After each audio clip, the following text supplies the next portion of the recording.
Damos gracias al Señor porque podemos meditar nuevamente en su palabra basándonos en el Catecismo de Heidelberg. En esta ocasión en la pregunta número 38 y dice: ¿por qué padeció bajo el poder de Poncio Pilato, juez? La respuesta es: para que, inocente, condenado por el juez político, nos librase del severo juicio de Dios que había de venir sobre nosotros. Hoy abordaremos un tema relacionado con el proceso de condena y muerte del Señor, y que a pesar de ser hallado justo ante el juez político llamado Poncio Pilato, le entregó a los judíos para que fuese crucificado. Primeramente aprenderemos que Cristo Jesús fue entregado por Dios en las manos de Poncio Pilato para hacer notar su inocencia al ser condenado a muerte. En las cortes de nuestros días se dice que nadie es culpable hasta que se demuestre lo contrario. Lo que pasó con Jesús fue que, siendo inocente, no se demostró que fuera culpable, sino que fue más bien condenado por conveniencias políticas, por lo cual Pilato no lo dejó en libertad para agradar al Sanedrín judío, quienes le presionaban para crucificar a Jesús. Leemos lo que dice el Evangelio de Lucas, capítulo 23, versículo 13 al 24. Entonces Pilato, convocando a los principales sacerdotes, a los gobernantes y al pueblo, les dijo: me habéis presentado a este como un hombre que perturba al pueblo, pero habiéndole interrogado yo delante de vosotros, no he hallado en este hombre delito alguno de aquellos de que le acusáis, y ni aun Herodes, porque yo os remití a él. Y he aquí nada digno de muerte ha hecho este hombre. Le soltaré pues después de castigarle. Y tenía necesidad de soltarles uno en cada fiesta, mas toda la multitud dio voces a una diciendo: fuera con este y suéltanos a Barrabás. Este había sido echado en la cárcel por sedición en la ciudad y por un homicidio. Les habló otra vez Pilato, queriendo soltar a Jesús.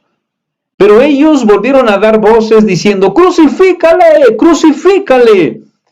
Él les dijo por tercera vez: pues qué mal ha hecho este. Ningún delito digno de muerte he hallado en él.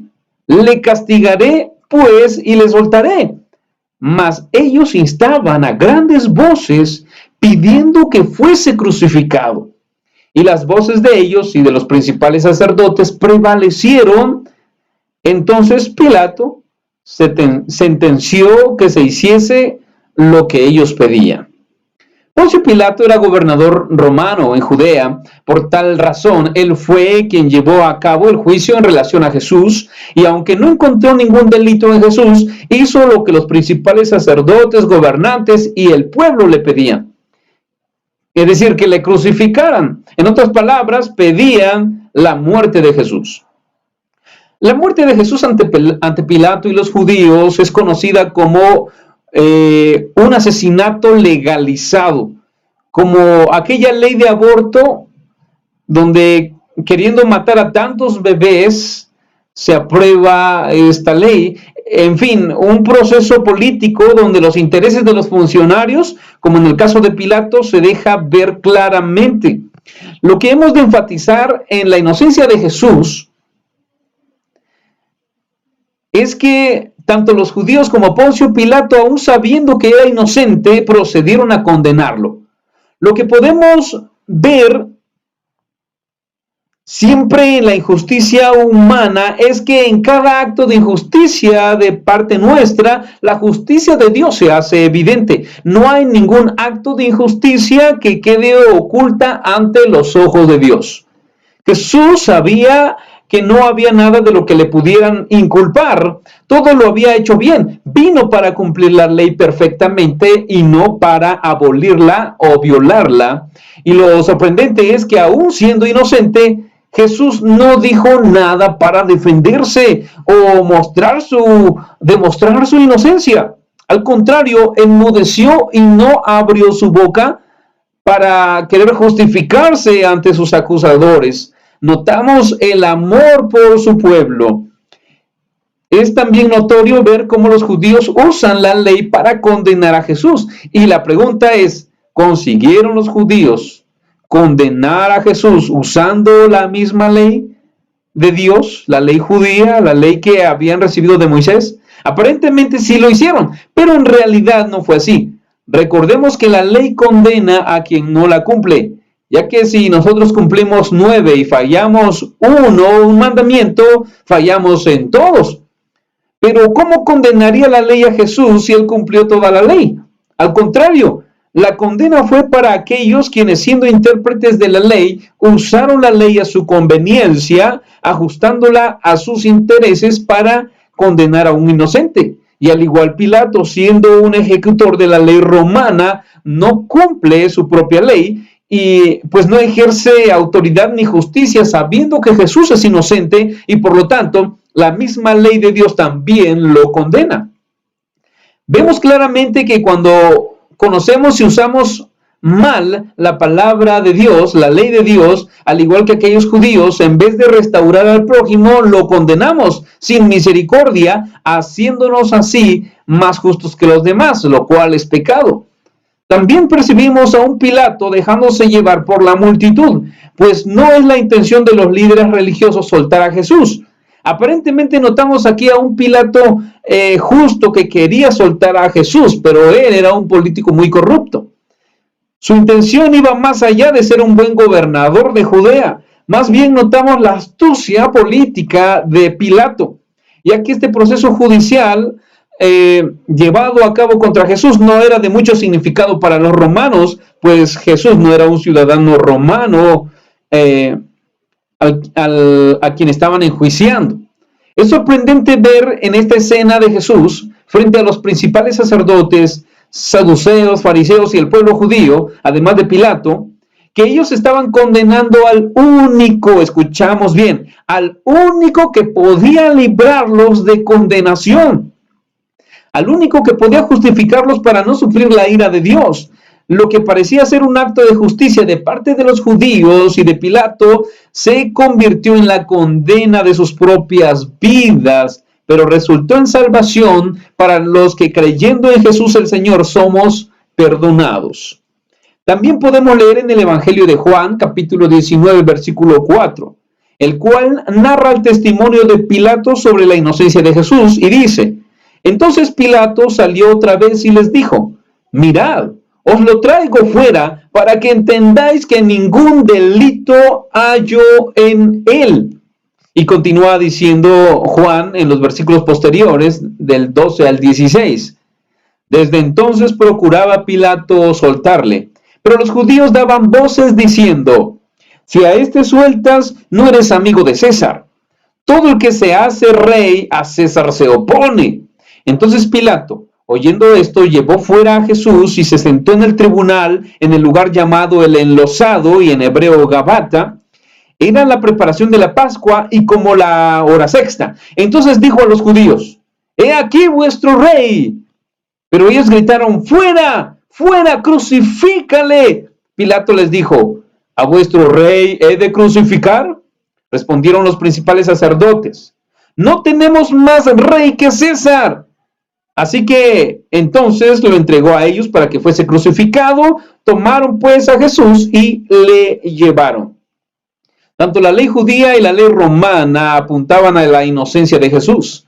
No hubieron pruebas en su contra, mas él prefirió la muerte, la cual nosotros debíamos padecer, pues la pena a la que estábamos obligados nosotros le fue impuesta a Jesús, como lo expresa el doctor Juan Calvino en su libro Institución de la Religión Cristiana, libro segundo, capítulo 16, y dice: mas al ser presentado como delincuente ante el tribunal de un juez y al procederse contra él de acuerdo con los trámites de la justicia, acusándolo con testigos y sentenciándolo a muerte por boca del mismo juez, con todo eso comprendemos que en sí mismo representaba a los delincuentes y malhechores.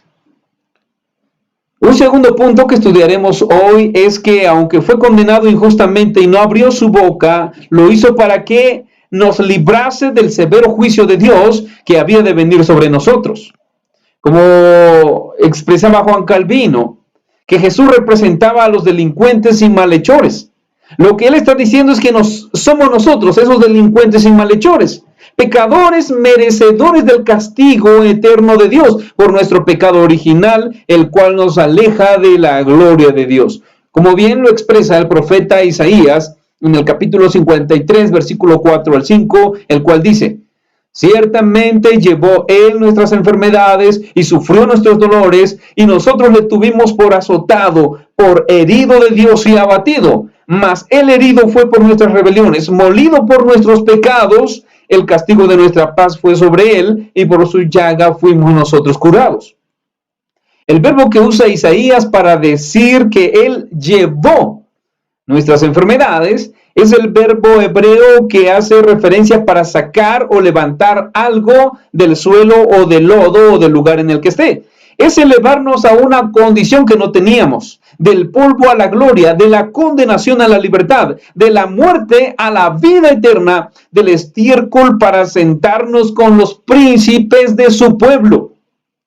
Y usa también el término sufrió, para hacernos ver el grado de humillación que Jesús voluntariamente padeció en nuestro lugar. Y precisamente significa, el término aquí sufrió, significa mozo de maletas. Literalmente se refiere a un mozo que lleva maletas, como aquella persona que lleva las maletas en nuestro lugar.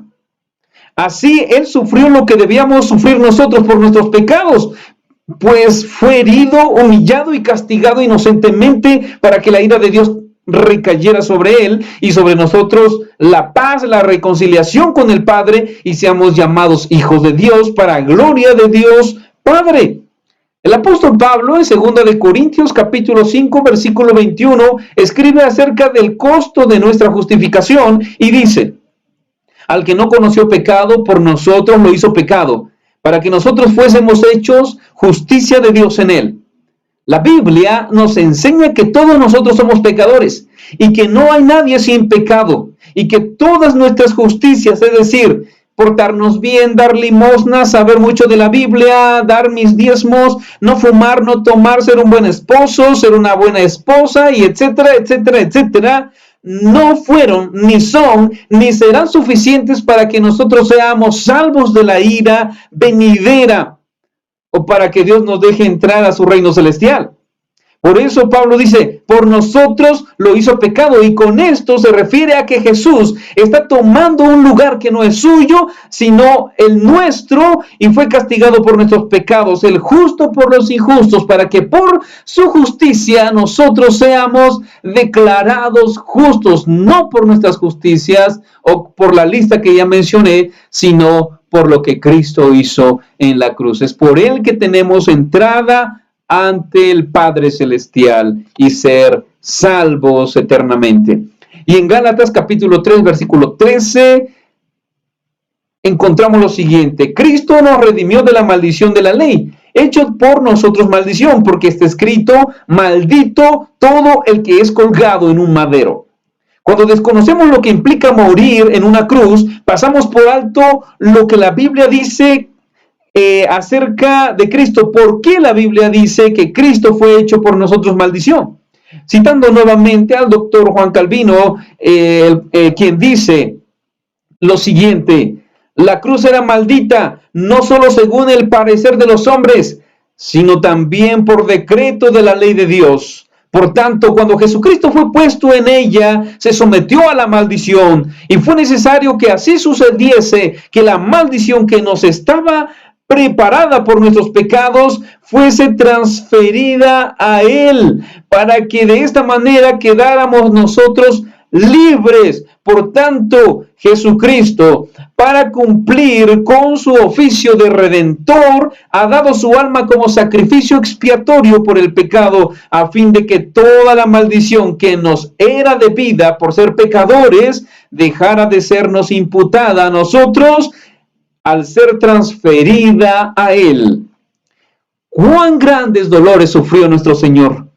siendo inocente de toda culpa, voluntariamente, sin ser forzado de nadie, se entregó por nosotros, como si Cristo nos debiera algo a nosotros para dar su vida en nuestro lugar. Él no tenía que hacerlo, era justo que nosotros pagáramos nuestros pecados en el infierno eterno, mas Dios tuvo misericordia y castigó nuestras culpas en su único Hijo.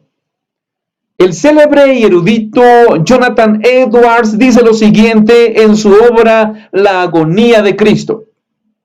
Nuestro Señor Jesucristo, en su naturaleza original, estaba infinitamente sobre todo sufrimiento, porque era Dios sobre todo, bendecido para siempre.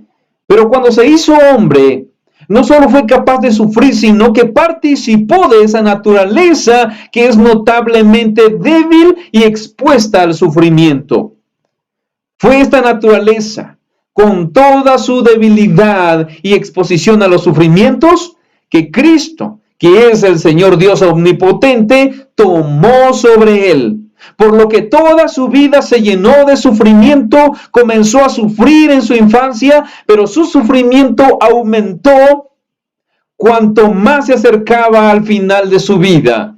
Su sufrimiento después de que comenzó su ministerio público fue probablemente mucho mayor que antes, y la última parte del tiempo de su ministerio público parece haberse distinguido por el sufrimiento.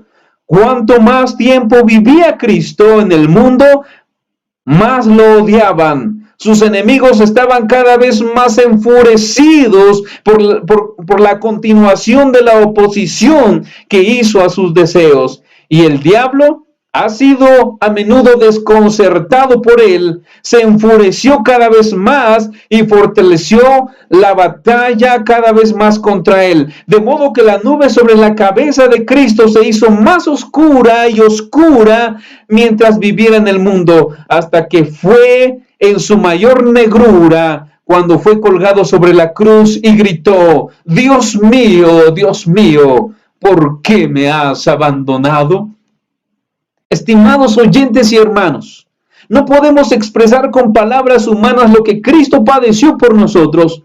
Fue tan grande su dolor y agonía, y a pesar de todo eso, y aún siendo inocente, se entregó para que tú y yo no pasemos lamentándonos de nuestros errores y pensando que la vida no tiene sentido.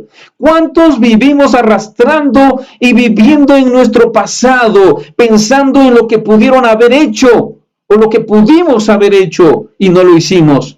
Alguien me dijo una vez que pensar en lo que hubiéramos hecho es una pérdida de tiempo, porque nada arreglaremos pensando de esa manera. Vivamos la vida que Cristo nos ha dado y no estemos más sujetos a la esclavitud de nuestros pecados. Te invito entonces a venir a Dios. Él te está llamando.